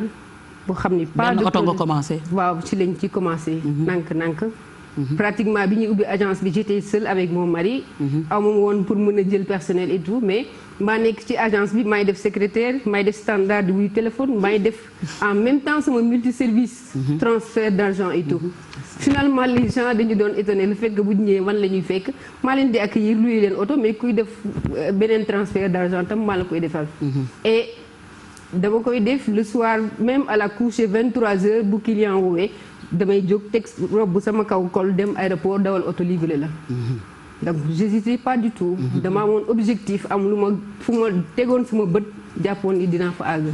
ñu ngi sant yàlla tey bu baax. tey macha allah yore nga partie automobile yu gën a mag ci réew mi. te loolu yëpp bu ñu xoolee sa jaar-jaar ak fi nga commencé. ak fi nga xam ne fi nga egg si te yemuloo fi da nga war a eggali. muy wane rek ni loolu war na tax nga privilégié ñi nga xam ne ñoom ñoo di jigéen ñi. nga di leen di jox possibilité. pour ñu nekk ay taximan. effectivement en fait projet bi mooy comme. fi ñu jaar gis nañ ni suñu boroomu jigéen ñi ñoom itam bëri nañu ciy jaar. mais ñoom ñëpp pratiquement léegi ku gis jigéen ñi rek ñoom ñooy dawal. ñoom ku ci nekk am nga formation am nga les compétences te bu ñu waxee prudence ci tali bi sax pratiquement jigéen lañu. parce que moyen d'accident jigéen ñee koy def ñu ne donc pourquoi pas ñun itam ñu xool suñu sœurs yi ci ginnaaw. ñoom itam ñi am ay rêve bëgg ko réaliser ñu accompagner leen. donc loolu mooy deuxième défi bi nga xam ni actuellement ñu ngi ko lancé à Layla Prestige. li ñu leen di accompagner mooy c'est vrai que mooy revenir agul carrément. mais ñun lépp dañ ciy bëgg lu ñuy def comme projet dañ ciy njëkk suñu loxo ku ñu ciy fekk ne ñun commencé nañ ba pare. donc ce qui fait que jigéen ñi nga xam ne dañuy mën dawal pas taximan en fait. parce que taximan c'est bëgguma leen exposer parce que quoi qu'on puisse dire jigéen dafa xaw faible.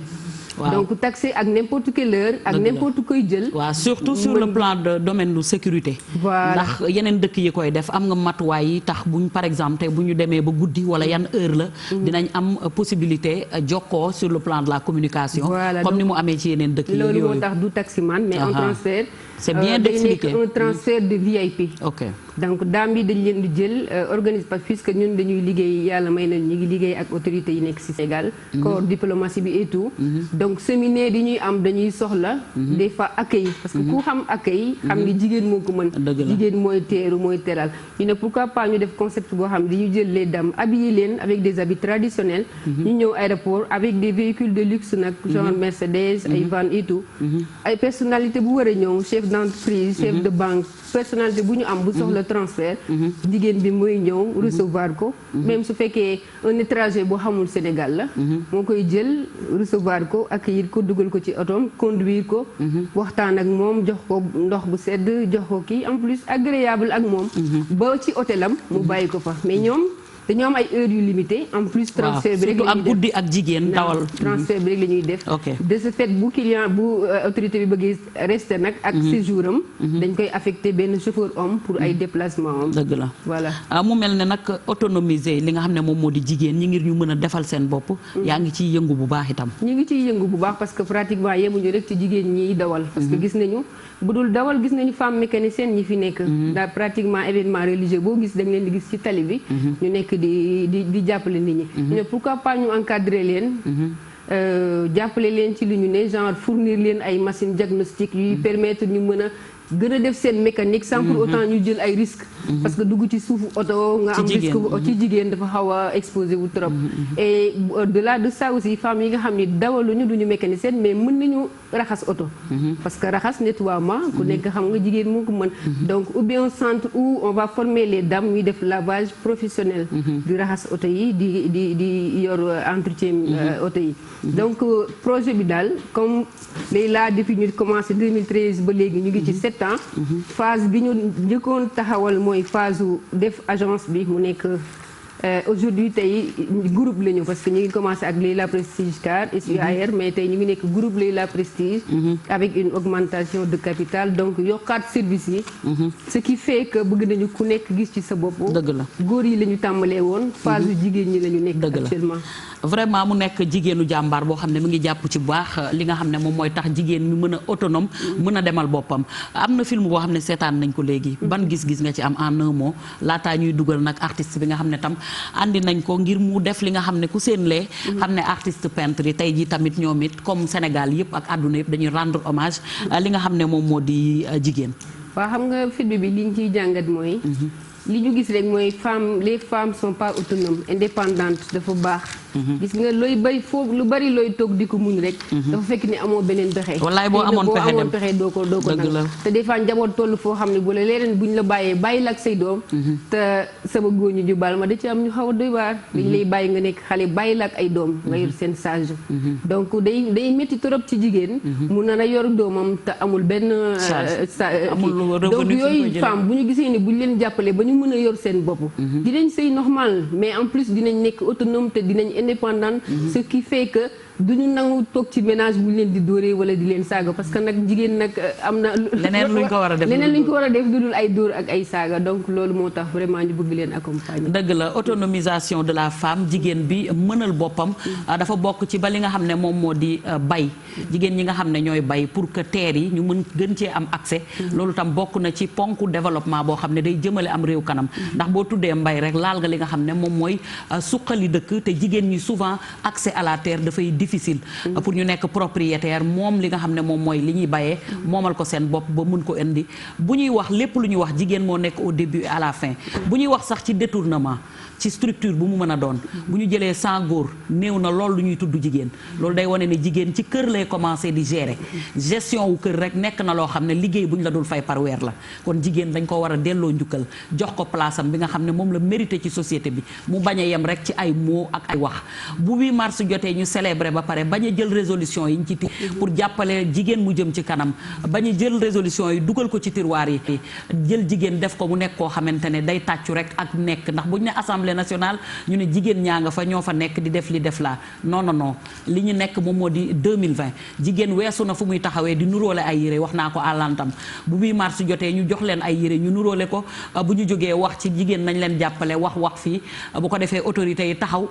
tàcculoo leen bu ñu paree ñibbiwaat jigéen dañu bokk ci instance de décision yi boo demee ba NASA feneen foo xamante ne gën na kawe ci àdduna bi da nga fay fekk ay jigéen fekk fa ay femmes sénégalaises ñuy valoir cette satisfaction tout un peuple leadership féminin tam nekk loo xam ne mu bañ a doon ay mots rek boo demee ci entreprise yi muy journal muy fépp fu ñu mën a nekk ñu gis fa jigéen mu am fa taxawaay bu am solo jigéen munta yem ak góor ndax niñ leen bindee munta doon ci benn côté ndax jigéen du tudd doom jigéen du joxe santam jigéen du nekk ci jàkka di noddu lépp dañ koy jël cëralee ko ki nga xam ne mooy góor waaye du tere nag jigéen place bi nga xam ne am na ko ñu teggi li nga xam ne moom mooy métit yi ñu leen di teg métit bu ñu ko waxee am na ci violence mooy dóor nit mu gaañu wala nga rey ko mbaa nga jam ko bu ñu xoolee at mii ci statistique wala ci xayma ñaata jigéen la ñu fi boom ñaata jigéen la ñu faat bu ñu ko xoolee loolu rek jar na delluwaat ginnaaw taxaw seetlu mu doon loo xamante ne dafay am suivi bu ñu célébré 8 mars ba pare mu am suivi am ay retombées jigéen ñëpp gis ci seen bopp ñu bañ a exclure génn jigéen te loolu la ñu def tey moo tax ñu defal leen un plateau spécial dañu def nag lu dul woo artiste bi nga xam ne moo fas yéene ñëw Vieux Diouf pour def li nga xam ne moom moo di un tableau waaw rendre hommage à la femme naka design Momo design xam nga léegi de temps en temps dañuy faral di gis ni ci réseaux sociaux yi da ngay gis ñu am beneen forme boo xam ne moom la ñuy defee li nga xam ne moom moo di art place yi mu di tableau yi tey jii nag dafa ñëw moom itam ngir andi participation en attendant ñuy dalal ñi nga xam ne ñoom ñoo jugee ba Mbuur fas yéene waxtaane li jëm ci pouponnière yi mu nekk tamit lu am solo ndax jigéen mun ngaa agsi moomo ba pare tamit daal di dalal li nga xam ne moom moo di Neyman coiffure moom itam mu fas yéene ñëw waxtaane ñu ak itam Marie Ndiaye fas yéene ñëw bégal voilà léegi nag moom moo ñu bàyyi la nga présenté wu wax ñu rek yow yaay kan ak tey lan nga nar a def pour rendre hommage ki nga xam ne moom moo di jigéen kan nga nar a dessiner d'abord ak léegi dañu gis yeneen forme da ngay gis ñuy jël lu ne di ko utiliser pour li nga xam ne moom moo di dessin yi bu paree rek dafay doy waar. maaleykum salaam da ngay demee nii nga tourné ñu jàkkaarloog caméra bi voilà Momo mu fas yéene def benn portrait baax na vas-y. Momo design. Micro bi taal ko mu taal micro bi en attendant mu di rek Momo design mu fas yéene leen defal tableau je rappelle que madame Layla Fall madame Ndiaye moom moo toog nii ak ki nga xam ne moom moo di Yaama Ndiaye rek vas-y Momo présente-toi. sa sant waaw tey le 8 mars la seen bis la waaw vraiment maa ngi nuyu ñu ne si plateau bi nuyu képp ku ñuy seetaan à travers le monde xam nga bon di leen delloo njukkal yéen jigéen ñi vraiment bon sama contentement la tey jii nii ma ñëw teewe seen bis si seen plateau waaw ma waroon am lu ma leen di accompagner vraiment mais bugguma see jàpp parce que surprise la te vraiment xam nga waaw sag la daal si man di leen njukkal bu baax a baax kontaan nañu ci yow surprise la boo xam ni tey jigéen ñëpp la ñu war a bégal moom loolu la fas yéene def ñu bëgg rek nga commencer li nga xam ne moom moo di tableau bi def fas yéene ko def rek surprise la kon tout au long de l'émission dañ koy bàyyi moom muy def li nga xam ne moom moo di tableau bi et à la fin de l'émission tam dinañ ko jël de temps en temps ngeen gis li nga xam ne moom la andi tey moom lay liggéey en attendant ñu ñëw nag ci li nga xam ne moom la ñuy xam naa conclure rek laataa ñuy dalal ñeneen ñi mu ñëw nag Yaama ci li nga xam ne moom moo di développement wax nañ ko yow jigéen nga boo xam ne suba goo xëyee da ngay jaay ndékki nekk nga animatrice ci rajo également loolu xam naa ko lijjanti naa ko animé nga rajo da ngay jaay li nga xam ne moom moo di ndékki di ko toggal sa bopp da ngay def sport da ngay def défilé donc loolu nekk na loo xamante ne vraiment exemple nga ban message bu fort ngay lancé à l'endroit de ñi nga xam ne ñoo toog di xool waaw message bi may lancé Kebs maa ngi koy lancé jigéen ñi nga xam ne ñoom ñoo jur waay laago yi nañu génnee seen doom yi ñu dem jàngi parce que bu ñu wax ne xale bi genn wàll nit la ngeen baal ma silmaxa la wala lafañ la. yow mosoo subir loolu. non man xawma loolu parce que dunduma ko sama yaay xamul loolu. mais damay dund gis ñoo xamante ne damay leen di dab ma leen du ngeen yóbbu kii mu dem jàngi. mu ne ma noonu boo ko yóbbu bu jàngee ba pare tamit du am liggéey. pourtant man jàng naa mais awma liggéey. yàqaluma dara sama àdduna. maa ngi ci sama yoon di ko tracé di dem. awma dara mais maa am naa yàlla. c'est l'essentiel xam nga fi nga war a teg sa tànk ba kenn du la yeb nañ yóbbu seen doom ñu dem jàngi bañ leen nëbb waa xam bàyyi nëbb bi te aussi jigéen ñi aussi nañ bàyyi di wax ku jur doom mu nekk waaye laago rek ñu di la ko xasee ci kër gi naan la da nga ay gaaf yooyu xam nga yooyu boo koy wax nit ki da nga koy wàññi ba du jëmee jël doomam yóbbu ko parce que aussi xale yi dañu am joie de vivre dañu war a génn gisanteeg seen yeneen morom yi foo kaf ree comme ñëpp mais xale handicapé bi boo ko tëjee li nga koy jàngal mooy soxor parce que dafay aigri loolu rek lay xam donc il faut nga génnee ko mu fo épanouir am na y a des écoles inclusives. nga yóbbu leen fa ñu dem jàngi. waaw parce que léegi dépassé nañ fi ñuy jëlee di ber xale yi nga xam ne ñooy dund ak handicap dañ leen di introduire ñu nekk ci société bi àndandoo xale yi ci école yi. dañu tolloon ci jamono boo xamante ne keps yow da ngay nekk waaye laa ñun mosuñu woon am sax journée ba waxuma la ministre mais directeur société ñëw.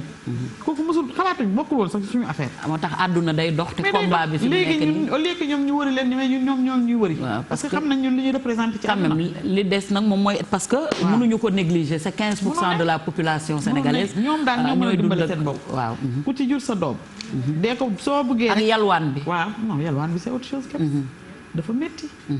man dama ne. su ma doon yàlla dimbale bu ma yàlla boole woon ci ñi yalwaan su ma ko defee ren ba déwén damay bàyyi. parce que nag keps ñi yalwaan ñëpp xëy na man dëkkuma Dakar man Moodu laa fi. man Kaolack laa dëkk Saalum laa ma ñëw fii Dakar aw ma fi sama ndey amu fi kër sama baay amu ko fi. ma luwee kër jàmbur di ko fay. sama doom di jàng nekk université li ma war ci moom yëpp ma di ko def du ma yalwaan 5 heures du matin laay yeewu. di togg ay ndambe ay thon petit pois ak yooyu. ak ndambe ak yu saf laa ciy def yu mel ni jàmm yu mel ni man. xam nga. waa déggal li xam nga di ko jaay sama bunt kër. su 5 heures jotee ma def sama fataaya bu amul fenn. yu toog jaay waroon ngaa indaale ci fataay. waaye dama ko dëpp kër xam nga rek. xam nga man dama am rabu TFM li may wax Bouba Ndour yow laay wax yéen Sénégal yéen jigéen Sénégal wax leen Bouba Ndour dama utal rubrique. ñun dañu war a am rubrique da ngeen war a am rubrique nag. dégg ngeen. dañu war a am rubrique fii handicapé dañu war a am rubrique fii waxoon naa la ko waxaat naa la ko. dañu war a am rubrique chaque semaine ñuy ñëw di leen wax ñuy jooy lu ñu naqari parce que TFM dafa doon télé boo xamante ne fi ñu ni kenn dootu ko présenté. lu toll ni TFM gisoo fi benn jigéenu handicapé bu fi liggéey. yaa ngi nii toog yow laay waxal. yaa ngi nii toog moo tax ñu andi la fi d'accord léegi lan ngay wax rek sa dernier mot. ci ñi lay seetaan xam nga ne li ñu waroon matale yëpp ci waxtaan bi jotuñu koo def sax. parce que xam naa ne ni mu demee la moom moo tax. waaye nag yoon du yem ci benn. ndax télévision Futurs Médias moom ñëpp lay ubbil bunt moo waral nga toog fii tey jii te nag bëgg nañu ñu gën koo fësal ni nga waxee noonu la lancé nga appel xam naa du ñàkk rek ñoom ñiy décider dinañ la andil rubrique te loolu day neex ñëpp ci Sénégal. dëgg la waaw léegi nag képp xam nga nag je saute de l'occasion pour gërëm ñi ma bokkal plateau surtout madame Fall damaa bëgg a dawal oto ma bëgg nga jàngal ma dawal. waaw déggal li maa ngi lay gërëm di la sant di gërëm sama fans yi. di leen ñaanal di leen wax ne leen bonne fête ci jigéen ñi. képp si li ma am ci fans bari na sant yàlla. dëgg la xam naa ci dara. yaa ngi ci réseaux sociaux yi di ko toj. bëgg bi ñu ma bëgg rek ko raw laa leen bëgg wër na Cheikh Tidiane. di ñaanal sama yaay tamit. jigéen jooju dafa maa jàppale képp si. ndeysaan.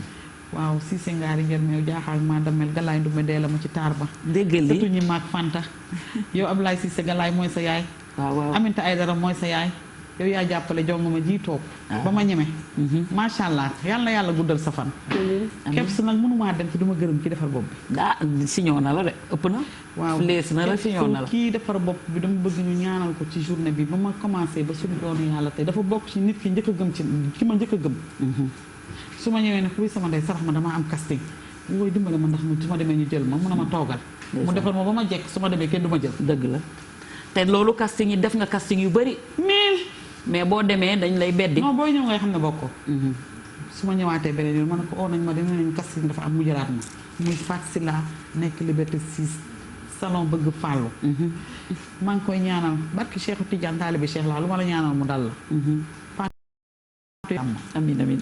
bëgg na ma yërëm na ma. dëgg la numéro téléphone am. kon baax na. da ngeen di am gan di ko yemale. kon baax na. yaa ma ñu ngi faatu ñu ngi koy nuyu bu baax di kontaan ci moom non may nañ la ko tey journée de la femme la waxal numéro bi. waaw te yaa ngi déplacé wu ñëw ba fii. tey moom bu fekkee ne waxal numéro bi. 77. 643. 78. yow loo bëgg yàlla nay jàmm. gis nga. waaw man sax dafa mel dafa fee am borom kër ci buntu bi ba may dugg de. waaw bi ngay dugg am nga kenn koo xam ne dafa ngi taxaw moom. te yaakaar naa ne bëri nañu toog di la seetaan ci jongo ma goo def ñun kontaan nañu ñun itam yàlla na la yàlla yàlla continuer nga nekk une source d'inspiration pour nombreux nit ñi nga xamante ne ngeen jàpp ci ndax mu nekk mannequin international. mannequin international incha allah parce que ñu ngi koy gis fépp ci àdduna bi. donc nag àdduna bi comme ni ñu ko waxee rek gëm sa bopp loo gëm rek sunu borom jàppale la ci te man gëm naa ko te gis naa état d'esprit yi nga am moo tax ñu andi la fi. kon kontaanoon nañ ci dalal la fii ci plateau bi te bii premier yoon la rek. waaye duñ la bàyyi. foog nga dugg ci télé bi ndax fii mooy seetu askan bi. lay ñu ñëw tamit ci madame Ndiaye Layla ñu ñëw nag ci li nga xam ne moom ngay wax rek muy dernier waxtaan bi nga xam ne moom mooy ci journée de la femme bi 8 mars bi nga nekk jigéenu jàmbaar wax nañu ko bi ngay wax sànq émotion dafa gañe ñu bari parce que xam nañ fi nga déparé ak fi nga xam ne fi nga ñëw te yàlla na yàlla continuer yàggal sa yoon jigéen ñi nga xam ne dañ lay citer en exemple ci dëkk bi fii bokk nga ci ngir liggéey bu am solo xëy na am na ñu ko desee xam waaye man xam naa ci dara ak ñeneen ngay def liggéey bu am solo ci dëkk bi di jàppale jigéen ñi ba noppi téye ko mu nekk loo xam ne am ci fula am ci fayda te yaakaar naa ne am na feneen foo jëm ak projet yoo am ngir nag ñu jeexalee ko. waaw Kebs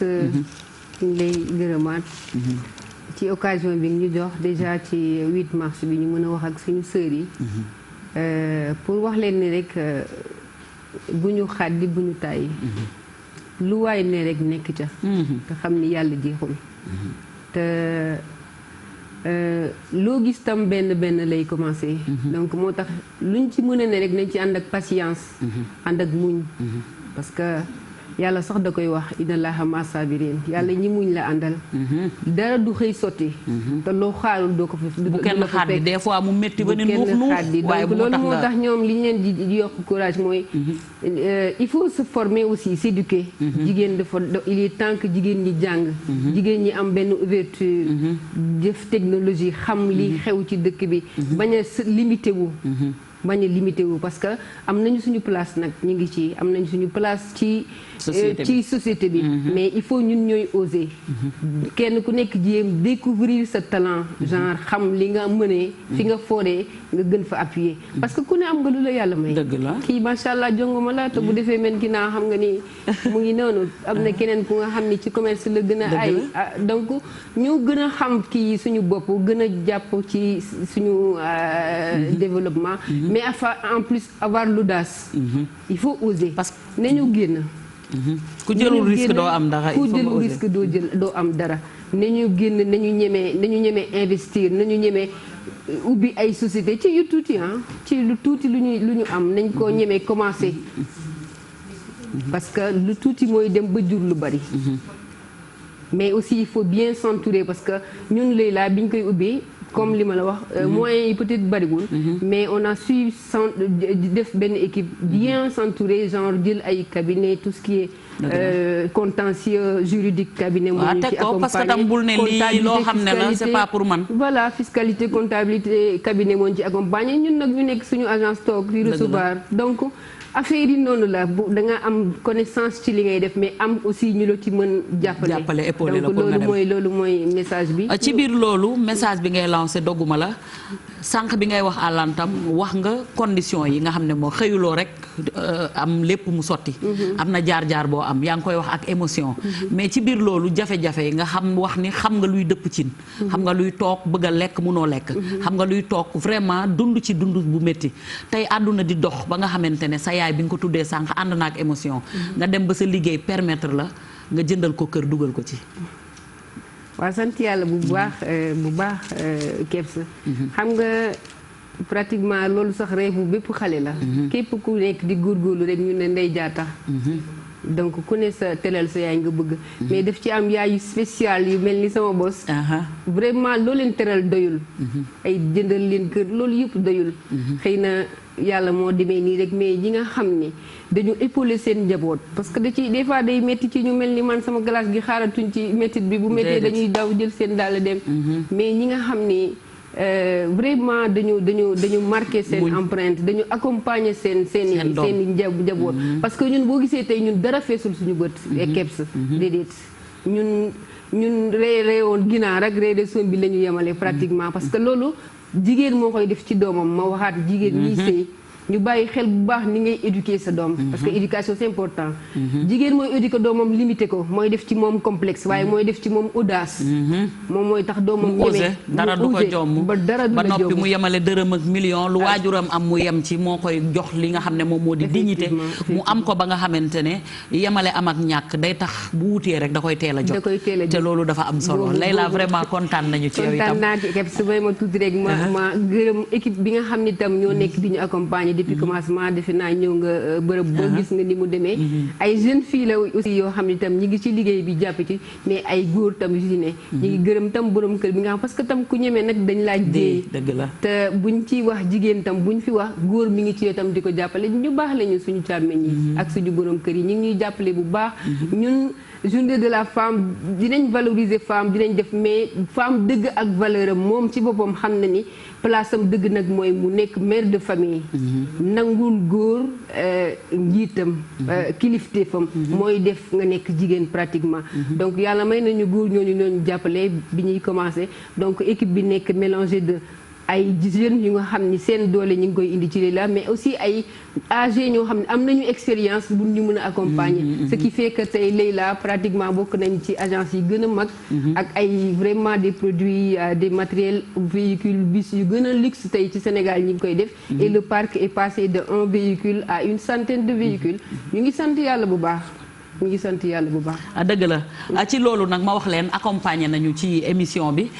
moom Layla ndax itam nag liñ naan jigéen la jigéen joo xam ne ju am jom la waaye wax na jàppale bi nga xam ne ak ñi muy liggéeyal ndax dooley jën ndox la moom itam Layla Prestige andi na participation ci bis bi à travers li ñuy liggéey andi fi communication boo xam ne di ngeen ko gis léegi ci kanam ngeen gis li nga xam ne moom lay liggéey Vieux Diouf xam naa bu fekkee pare na dañ koy xool rek daal di mën a dalal nag ñeneen ñi. waaw ñu jàllale li nga xam ne mooy sport en tout cas man kontaanoon naa ngir am leen ci li nga xam ne moom moo di plateau bi Layla di ñaan yàlla yàggal seen taxawaay kontaan ci yaama bu baax di la wax ni di yàlla na ngeen romb fii yëpp et que bu ñu fi toogaatee déwén incha allah ñu fekkee ko te tal ko ñun ñëpp yàlla suñu borom aar leen yiir leen ndax itam Sénégal lii la soxla ndax jigéen mooy lépp en tout cas kontaanoon nañ ci seen ñëw ñu dem xooli benn élément ñëwaat ak yéen recevoir yeneen gan yi lépp ci spécial 8 mars la en attendant ñu xool portrait bi ne bougez surtout pas leneen a ngi ñëw te lépp ci spécial bi la